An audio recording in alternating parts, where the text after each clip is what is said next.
नमस्कार दोस्तों, स्वागत है आपका राजंस कैरियर प्राइवेट लिमिटेड के ऑफिशियल यूट्यूब चैनल पर।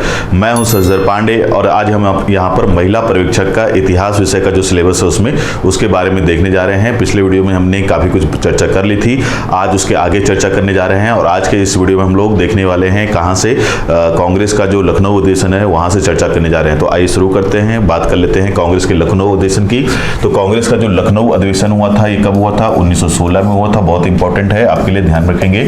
और इस लखनऊ अधिवेशन की जो खास बात है वो आपको ध्यान रखना होगा। लखनऊ अधिवेशन में हुआ ये था कि मैंने आपको जैसे पिछले वीडियो में बताया था कि कांग्रेस का जो 1907 का सूरत अधिवेशन था उसमें कांग्रेस जो है दो दलों में, दो ग्रुप्स में बढ़ गई थी, नरम दल और गरम दल। उसी से आगे की बात कर रहे हैं कि जो नरम दल और गरम दल का ये विभाजन था ये कब समाप्त हुआ? तो ये 1916 के लखनऊ अधिवेशन में।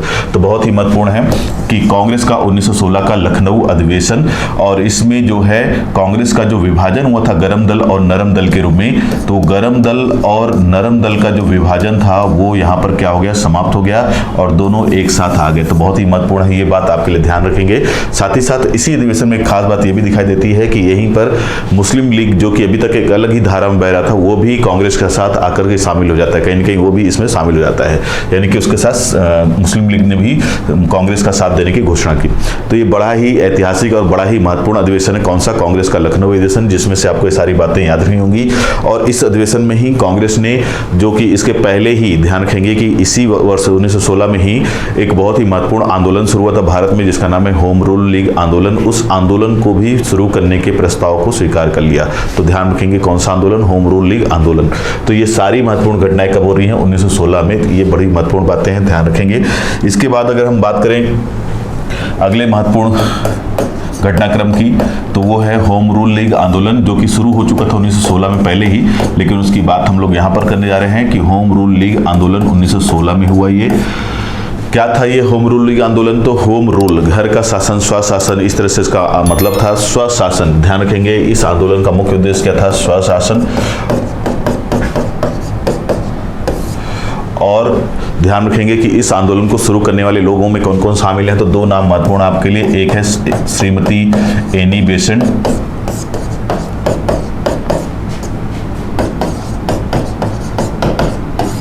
और पंडित बाल गंगाधर तिलक।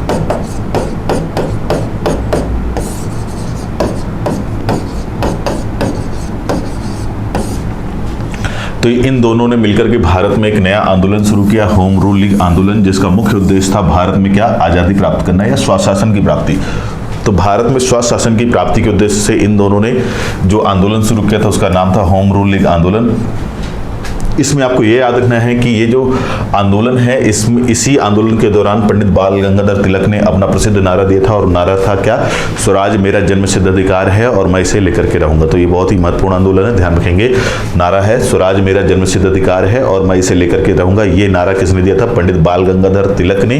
किस आंदोलन के दौरान? होम रूल लीग आंदोलन के दौरान। और इस आंदोलन का मुख्य उद्देश्य क्या था? स्वशासन, यानी कि डोमिनियन, अर्थात अंग्रेजों के शासन के अधीन भारत की स्वतंत्रता। एक तरह से अंग्रेज शासक रहेंगे लेकिन भारत का शासन भारत के नागरिकों या भारत के लोगों के द्वारा किया जाएगा, इस तरह की मांग की गई। और जब ये आंदोलन धीरे धीरे सक्रिय होने लगा, यानी कि लोगों को बीच जाने लगा और लोगों को जागरूक करने लगा, तो इसके चलते अंग्रेज दबाव में आए और अंग्रेजों ने इस आंदोलन को दबाने के लिए फिर प्रयास करना शुरू किया। और इसी क्रम में अंग्रेजों ने एक अधिनियम या कानून प्रस्तुत किया जिसका नाम है रॉलेट एक्ट। तो बहुत ही महत्वपूर्ण, ध्यान रखेंगे। रॉलेट एक्ट 1919 में लाया गया और इस अधिनियम या कानून के माध्यम से अंग्रेजों ने यह किया कि भारत में जो लोग भी, यानी कि कहीं पर भी 3 या 3 से अधिक लोग इकट्ठा होंगे, उनको बिना किसी कारण के बिना कारण बताए गिरफ्तार कर लिया जाएगा। तो ध्यान रखना है आपको कहाँ से घटनाक्रम कि अंग्रेजों के विरुद्ध भारत में होम रूल लीग आंदोलन शुरू किया गया। और उस होम रूल लीग आंदोलन की वजह से लोगों के बीच जब जागरूकता बढ़ने लगी तो अंग्रेज इसके वजह से दबाव में आ जाते हैं और अंग्रेजों ने दबाव में आकर के इस आंदोलन को रोकने के लिए रॉलेट के अध्यक्षता में एक रॉलेट एक्ट पारित करवाया। और इस रॉलेट एक्ट के माध्यम से उन्होंने ये नियम बनाया कि अगर कहीं पर भी 3 या 3 से अधिक लोग इकट्ठा पाए जाते हैं बिना किसी कारण के, तो उनको गिरफ्तार कर लिया जाएगा। और गिरफ्तार करने के बाद उनको जेल में डाल दिया जाएगा। तो ये ध्यान रखना है। अब ये कानून जो है बहुत ही खतरनाक है। क्यों? क्योंकि ध्यान रखेंगे, इस कानून के माध्यम से अंग्रेजों ने ये व्यवस्था बनाई कि अगर इस तरह से किसी को गिरफ्तार किया जाता है, मतलब इस कानून के आधार पर अगर किसी को गिरफ्तार किया जाता है तो उसे न तो अपना वकील रखने का अधिकार होगा, ना ही उसे केस लड़ने का अधिकार होगा अदालत में, और ना ही अदालत में किसी तरह का न्याय पाने का अधिकार होगा। तो ये जो एक्ट है बहुत बदनाम होता है। इसे नो वकील, नो अपील और नो दलील वाला कानून कहा गया, अर्थात काला कानून की संज्ञा दी गई किसे? रॉलेट एक्ट को। तो बहुत महत्वपूर्ण है। जब ये एक्ट पारित हो जाता है और इस एक्ट के तहत भारत में गिरफ्तारियां होने लगती हैं तो पूरे भारत में इसका विरोध होता है। और इसी विरोध क्रम में जब पूरे भारत में विरोध हो रहा था तो एक विरोध हो रहा था कहाँ पर? इसी कानून का पूरे देश में विरोध हो रहा था, ध्यान रखेंगे। और ऐसा ही एक विरोध 1919 में हो रहा था पंजाब के जलियांवाला बाग में। तो ये भी महत्वपूर्ण है, ध्यान रखना है कि इसी कानून के विरोध में पंजाब के अमृतसर शहर, कौन सा शहर? अमृतसर शहर में स्थित जलियांवाला बाग में 13 अप्रैल 1919 को, बैसाखी का दिन था ये, उस दिन एक मीटिंग हुई। कहाँ पर? तो ये लोकेशन याद रखना है कि इस कानून को का विरोध करने के लिए 13 अप्रैल 1919 को बैसाखी के दिन अमृतसर शहर के लोग जलियांवाला बाग में एकत्रित हुए और एकत्रित होकर के उन्होंने अपने 2 प्रसिद्ध नेताओं को गिरफ्तार किए गए थे इस कानून के माध्यम से, रॉलेट एक्ट के माध्यम से, उनको आज़ाद करने की मांग की। उन दोनों नेताओं का नाम भी याद रखना है आपको। एक नाम है सैफुद्दीन किचलू,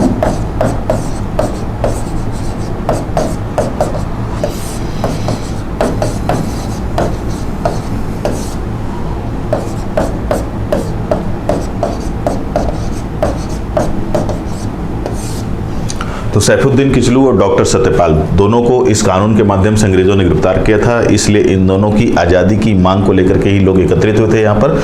परंतु इसी दौरान अंग्रेजों ने जनरल डायर के नेतृत्व में एक सेना यहाँ भेज दी, एक सैनिक नेतृत्व यहाँ पर आया। और जनरल डायर जब यहाँ पर पहुँचता है, ध्यान रखेंगे उनका नाम जनरल डायर जब यहाँ पहुँचता है तो उसने यहाँ पर एकत्रित भीड़, कहाँ पर? जलियांवाला बाग में एकत्रित भीड़ पर बिना किसी पूर्व सूचना के ही गोली चलवा दी। मतलब उन लोगों को वहाँ से निकलने का समय नहीं दिया और तुरंत ही फायरिंग करवा दी, जिसके चलते हजारों लोग मारे जाते हैं, कई लोगों की मृत्यु होती है। जब ये हत्याकांड होता है तो ध्यान रखेंगे कि इस हत्याकांड के विरोध में गांधी जी ने अंग्रेजों के द्वारा उन्हें दी गई कैसर ए हिंद, ध्यान रखेंगे कैसर ए हिंद की उपाधि गांधी जी को अंग्रेजों ने दी थी, उस उपाधि को गांधी जी ने त्याग दिया। इसके अलावा जो उस समय के प्रसिद्ध व्यक्ति दिखाई दे रहे हैं, कौन? रविन्द्रनाथ टैगोर, उन्होंने भी अंग्रेजों के द्वारा उन्हें दी गई नाइटहुड की उपाधि को त्याग दिया। तो बहुत ही विवादास्पद काम किया था अंग्रेजों ने, जिसकी वजह से गांधी जी और रविन्द्रनाथ टैगोर ने उनको दी गई उपाधियों को त्याग दिया। अब जब ये हत्याकांड होता है तो इस हत्याकांड की जांच करने के लिए अंग्रेजों ने एक कमीशन भी बनाया था, जिसका नाम आपको याद रखना होगा। उस कमीशन का नाम है हंटर कमीशन। तो ये सारी महत्वपूर्ण घटनाएं, सारी महत्वपूर्ण बातें जो हैं वो आपको यहाँ पर याद रखनी होंगी। इन सभी से क्वेश्चन बन सकते हैं, इसलिए अवश्य ध्यान रखेंगे।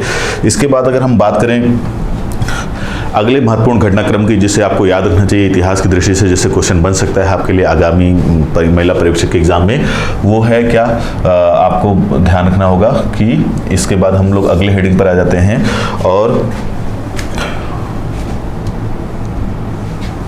अगला हेडिंग जो हम लोग देखेंगे यहाँ पर वो है असहयोग आंदोलन।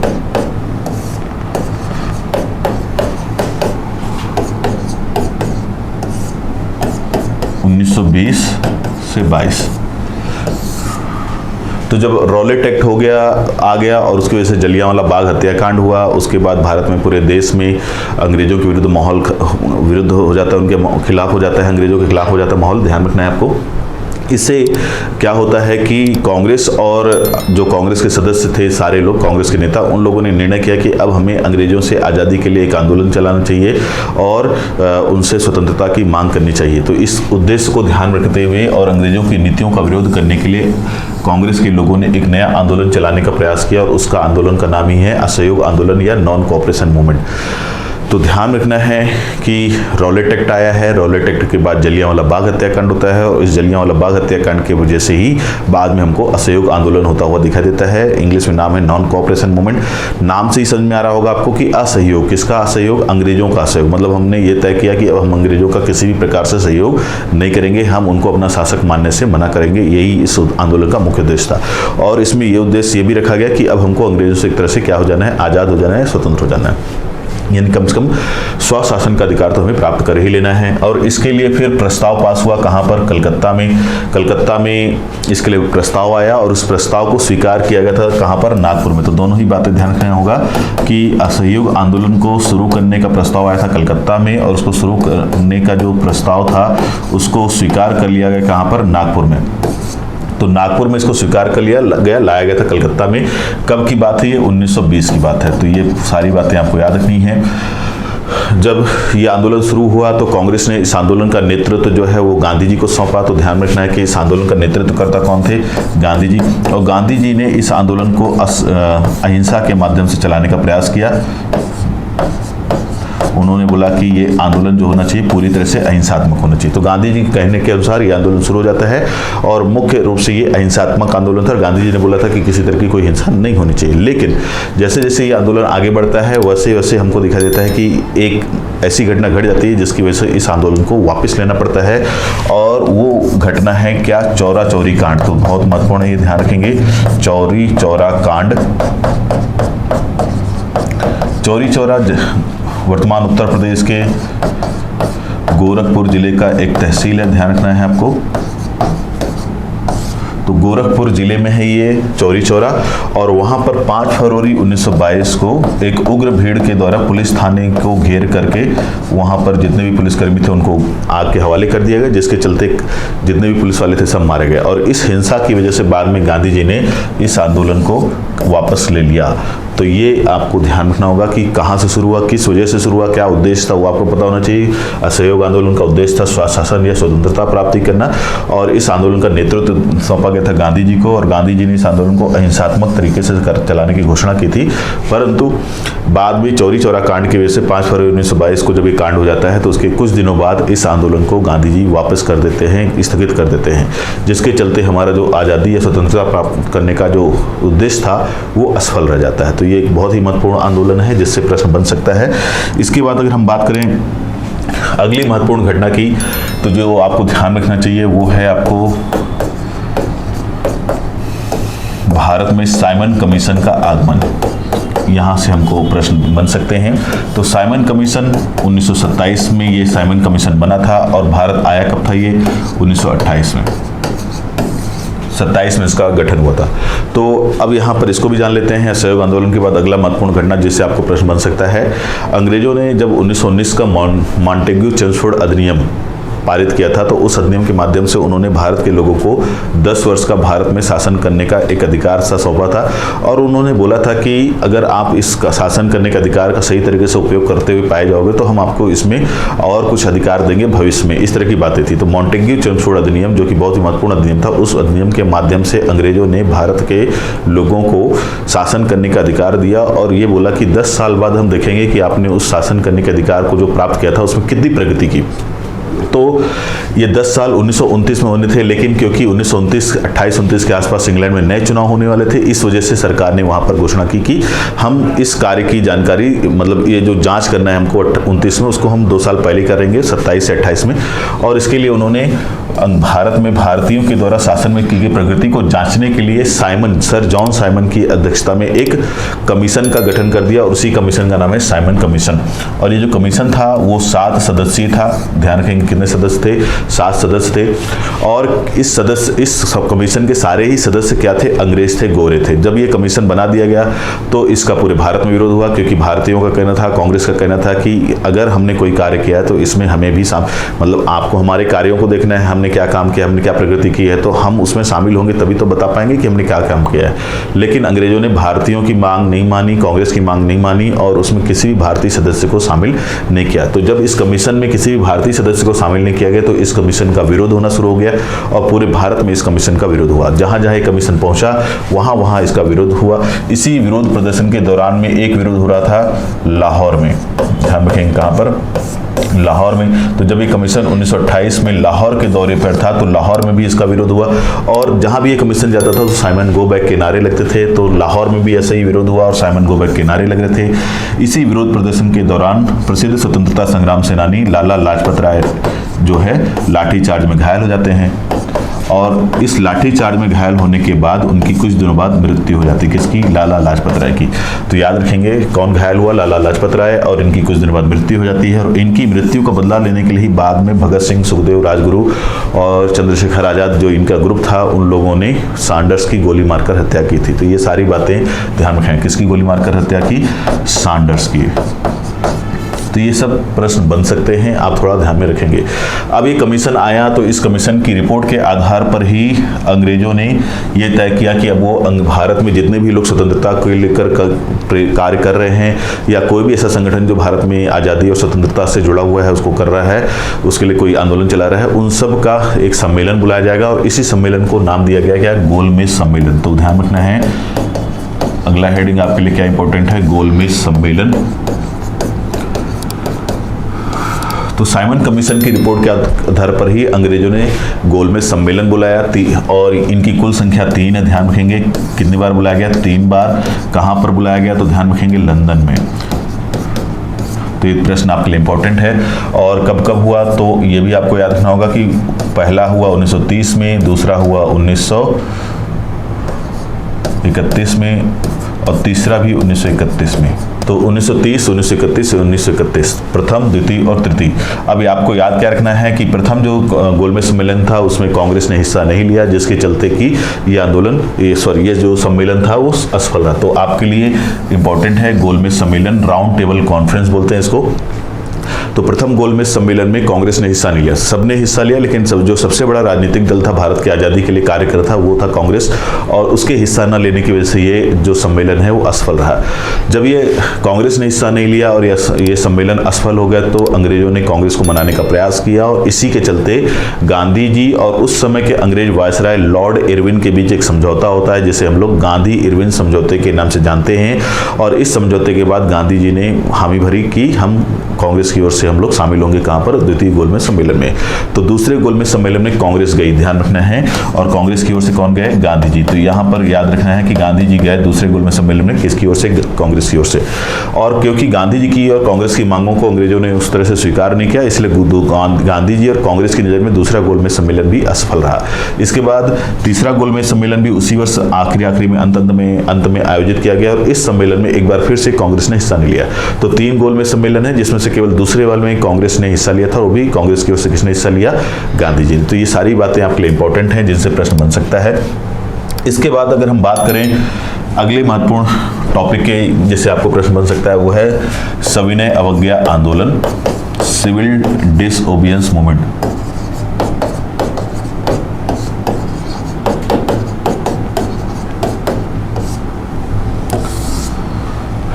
अब इसके पहले आपको एक थोड़ा सा और महत्वपूर्ण घटना पे हमको ध्यान देना चाहिए कि 1929 का कांग्रेस का वार्षिक अधिवेशन हमको ध्यान रखना चाहिए। कांग्रेस का 1929 का वार्षिक अधिवेशन कहां पर हुआ? ये बहुत महत्वपूर्ण है। ये हुआ लाहौर में। लाहौर के इस वार्षिक अधिवेशन में ही कांग्रेस ने इसकी अध्यक्षता दी थी किसके? जवाहरलाल नेहरू को। तो बहुत महत्वपूर्ण है कि कांग्रेस के 1929 के वार्षिक अधिवेशन की अध्यक्षता दी गई जवाहरलाल नेहरू को और ये अधिवेशन हुआ कहां पर? लाहौर में। और जब जवाहरलाल नेहरू को ये अध्यक्षता दी गई तो उन्होंने 31 दिसंबर 1929 को लाहौर में रावी नदी के किनारे तिरंगा झंडा फहराते हुए बोला कि हम लोग 26 जनवरी 1930 को आजाद हो जाएंगे और इसके लिए हम लोग एक आंदोलन भी चलाएंगे जिसका नाम होगा क्या? सविनय अवज्ञा आंदोलन रखना है। बहुत ही महत्वपूर्ण आंदोलन है ये सविनय अवज्ञा आंदोलन। और ये जो 1929 का कांग्रेस का लाहौर अधिवेशन है वो इस दृष्टि से भी महत्वपूर्ण है क्योंकि यहीं पर कांग्रेस ने पहली बार पूर्ण स्वराज यानी कि एक तरह से पूरी स्वतंत्रता की मांग की। किससे? अंग्रेजों से।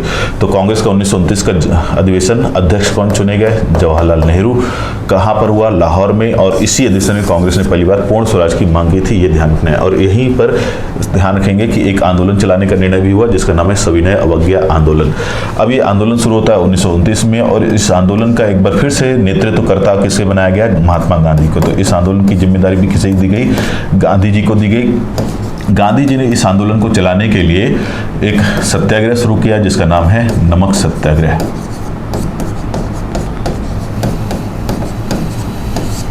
और इसके लिए उन्होंने एक यात्रा निकाली जिसको हम लोग दांडी मार्च या दांडी यात्रा कह सकते हैं, दांडी मार्च या दांडी यात्रा। तो ये यात्रा कहाँ से शुरू हुई थी, ये गांधी जी के साबरमती आश्रम से शुरू हुई थी।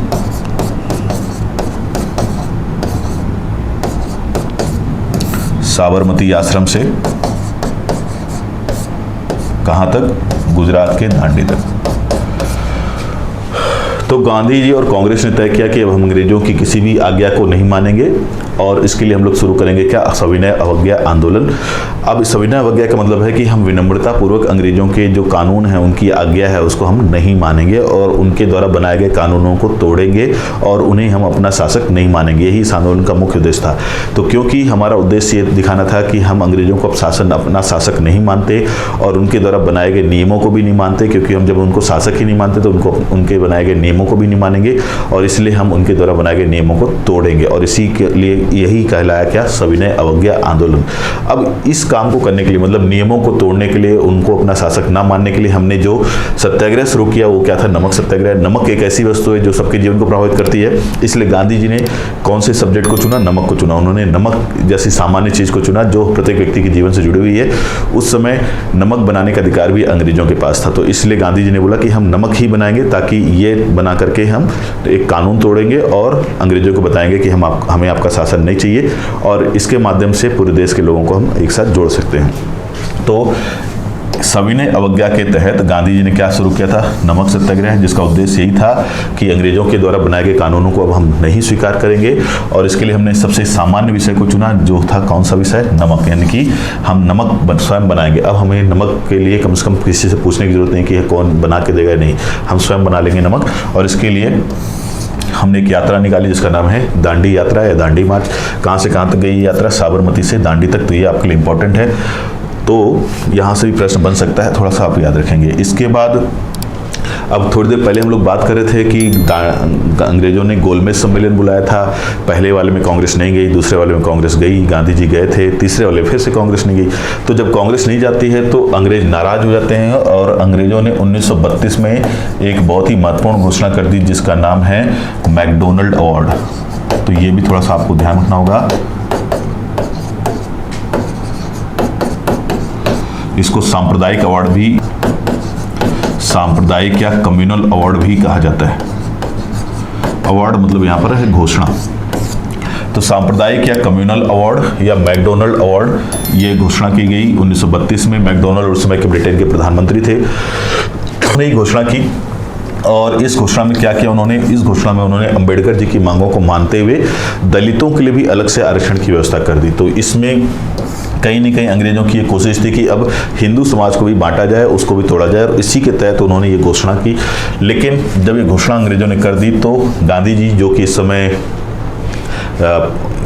महाराष्ट्र के पुणे की यरवदा जेल में बंद थे, कहाँ पर, ध्यान रखना है, पुणे की यरवदा जेल में। तो जैसी ये घोषणा की जानकारी उनको मिलती है, वैसे ही उन्होंने आमरण अनशन शुरू कर दिया। और इस आमरण अनशन के शुरू करने के चलते बाद में जब गांधी जी की हालत खराब होने लगती है तो ध्यान रखना है आपको कि पंडित मदन मोहन मालवीय के मध्यस्थता में गांधी जी और अंबेडकर जी के बीच एक समझौता संपन्न होता है। कहाँ पर, पुणे में। तो बहुत महत्वपूर्ण है, ध्यान रखेंगे। कब हुआ ये, 1932 में, जिसे हम लोग पूना समझौता या पूना पैक्ट के नाम से जानते हैं। पूना समझौता या पूना पैक्ट कब हुआ, ये 1932 में। किसके किसके बीच हुआ वो याद रखेंगे, गांधी जी और अंबेडकर जी के बीच हुआ। और इसमें गांधी जी और अंबेडकर जी ने एक दूसरे की मांगों को स्वीकार कर लिया। खास करके गांधी जी ने अंबेडकर जी की जो मांगे थी उसको यहाँ पर स्वीकार कर लिया। तो ये महत्वपूर्ण है, ध्यान रखेंगे। इसके बाद अगर हम अगले महत्वपूर्ण पॉइंट पर पहुंचे, अगले महत्वपूर्ण टॉपिक पर पहुंचे, तो अगला महत्वपूर्ण जो टॉपिक है आपके लिए, आपके एग्जाम के हिसाब से ध्यान रखने के लिए, वो है व्यक्तिगत सत्याग्रह और ये शुरू होता है 1940 में। अब जैसे कि हम पहुंच गए हैं 1940 के आसपास, इसी समय द्वितीय विश्व युद्ध शुरू हो जाता है 1939 में। और जब द्वितीय विश्व युद्ध शुरू होता है तो अंग्रेजों ने एक बार फिर से कोशिश की कि वो भारत के लोगों का सपोर्ट हासिल करें, सैनिकों को भर्ती करवाएं। और इस दौरान जब उन्होंने कांग्रेस के लोगों से मुलाकात की कि हमें इस द्वितीय विश्व युद्ध में भी भारत के लोग चाहिए सैनिकों के रूप में, तो इस बार कांग्रेस ने मना कर। पहले विश्व युद्ध में भी अंग्रेजों ने भारत से सैनिकों को लिया था और इसके लिए उन्होंने कांग्रेस के लोगों से मदद भी मांगी थी। पहले विश्व युद्ध में कांग्रेस के लोगों ने, गांधी जी ने अंग्रेजों की मदद भी की, लोगों को प्रेरित भी किया अंग्रेजों की सेना में भर्ती होने के लिए। लेकिन दूसरे विश्व युद्ध में कांग्रेस और गांधी जी ने अंग्रेजों के लिए कार्य करने से मना कर दिया। अब जब ये सब कार्य मना हो गया तो फिर यहीं पर कांग्रेस ने यह भी तय किया कि अब हम क्या करेंगे, अब हम भारत के लोगों को जागरूक करेंगे और उन्हें जागरूक करेंगे कि हमारा उद्देश्य क्या है। हमारा उद्देश्य है कि अंग्रेजों से भारत को स्वतंत्र कराना, और इस उद्देश्य के लिए हम लोग गांव-गांव जाएंगे, क्षेत्र अलग अलग क्षेत्र चुन लेंगे और उन क्षेत्रों में जाकर के वहां के लोगों को जागरूक करेंगे कि हमारा जो संगठन है उसका मुख्य कार्य क्या है और हम अंग्रेजों के विरुद्ध क्या करने जा रहे हैं। तो कांग्रेस ने भारत के लोगों को जागरूक करने के लिए एक संगठन बनाया, एक आंदोलन शुरू किया। ध्यान रखेंगे, कांग्रेस ने भारत के लोगों को जागरूक करने के लिए एक नया सत्याग्रह शुरू किया और सत्याग्रह का नाम है व्यक्तिगत सत्याग्रह। और इस सत्याग्रह के तहत कांग्रेस के जो नेता हुआ करते थे उनको अलग अलग क्षेत्रों में भेजा जाने लगा और उनका काम यह होता था कि वहां जाकर के वो बताएं कि कांग्रेस क्या है, क्यों है और उसका क्या उद्देश्य है। ठीक है, इसी उद्देश्य से ये सत्याग्रह शुरू किया गया था। और इस व्यक्तिगत सत्याग्रह के जो पहले व्यक्तिगत सत्याग्रही थे उनका नाम ध्यान रखेंगे, प्रश्न बन सकता है, विनोबा भावे। ठीक है, इसके अलावा दूसरे सत्याग्रही थे व्यक्तिगत, कौन, पंडित जवाहरलाल नेहरू। तो ये दोनों ही नाम आपको याद रखना है। इसके बाद अगर हम अगली महत्वपूर्ण घटना पर चलें जो आपको ध्यान रखना चाहिए, वो है भारत छोड़ो आंदोलन 1942। वहां से प्रश्न बन सकता है।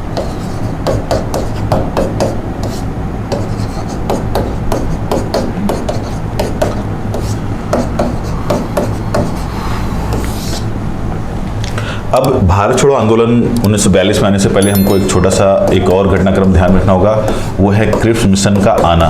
तो क्रिप्स मिशन कब आया था? ये 1942 में आया था सर स्टेफर्ड क्रिप्स की अध्यक्षता में। और ये मिशन जब भारत आया तो इसने बोला कि हम अब भारत को क्या है, स्वशासन दे देंगे।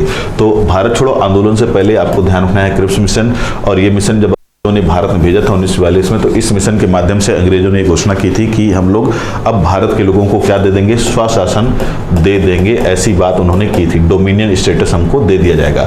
तो जो हमारी मांग बहुत पहले से थी, काफी लंबे समय से थी कि हमें स्वशासन दे दिया जाए, जिसको भी अंग्रेज देने के लिए तैयार नहीं थे। अंततः उस स्वशासन के अधिकार को अंग्रेजों ने 1942 के क्रिप्स मिशन से देने की घोषणा की, परंतु ये बहुत देर हो चुकी थी और इसके चलते कांग्रेस ने और सभी लोगों ने इसकी आलोचना की। और गांधी जी ने तो बोला कि ये जो घोषणा है स्वशासन देने की, वो एक दिवालिया होने वाले बैंक के उत्तर दिनांकित चेक के समान है। ध्यान रखेंगे, गांधी जी ने क्रिप्स मिशन की घोषणा को बोला कि यह घोषणा एक दिवालिया होने वाले बैंक का उत्तर दिनांकित चेक है। तो ये बहुत महत्वपूर्ण है, ध्यान रखना है। और इसके बाद गांधी जी ने बोला कि अंग्रेजों हमें छोड़कर चले जाओ, हमें हमारे हाल पे छोड़ जाओ, आज के आज छोड़ के चले जाओ, अब हमें आपका शासन नहीं चाहिए। और अंग्रेजों से आज़ादी प्राप्त करने के लिए गांधी जी और कांग्रेस ने एक नया आंदोलन शुरू किया जिसका नाम है भारत छोड़ो आंदोलन। तो बहुत महत्वपूर्ण, ध्यान रखेंगे, कौन सा आंदोलन? भारत छोड़ो आंदोलन 1942 में शुरू हुआ। इसे हम लोग अगस्त क्रांति आंदोलन के नाम से भी जानते हैं। क्या नाम है इसका? अगस्त क्रांति आंदोलन। तो ये भी आपके लिए महत्वपूर्ण है, इसको भी आपको ध्यान में रखना है। अगस्त क्रांति आंदोलन के नाम से भी जाना जाता है। और इसी आंदोलन के दौरान गांधी जी ने अपना प्रसिद्ध नारा दिया था, कौन सा? करो या मरो। तो करो या मरो का नारा दिया गांधी जी ने, डू और डाई का नारा दिया किस आंदोलन के दौरान? भारत छोड़ो आंदोलन 1942 के दौरान। ये आपके लिए महत्वपूर्ण है। और इसे दिल्ली चलो, यहाँ पर दिल्ली चलो का नारा भी दिया गया इस आंदोलन के तहत ही।